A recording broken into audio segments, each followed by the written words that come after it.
مزمور 8. خداوند جلال و عظمت.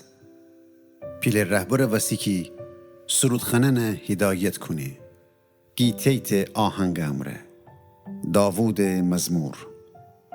ای یهوه امی سرور، چی عظمتی داره تی نام تمامی زمین سر.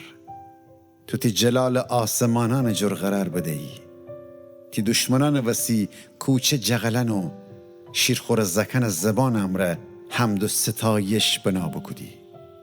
تا دشمنان و اوشن یکی خستید انتقام فگیرید ساکیت کنی. وقتی تی آسمان فندیرم که تی دستن امره چکده و بسته و ماه و ستاره یعنی که تو قرار بدهی، گمه انسان چیزه که تو اونی رو فکر کنی و بنی آدم که اونه توجه کنی. تو اونه ایت پیچه بیجیرتر جه فرشته ین چکودی و تاج جلال و احترام اونه سر بنهی. اختیار چیزانی که تی دست مره خلق بکودی اونه فدهی و همه چیه اونه پاجیر بنهی.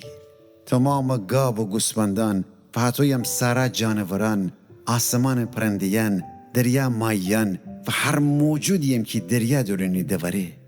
ای یهوه امی سرور، چه عظمتی داره تی نام تمامی زمین سر.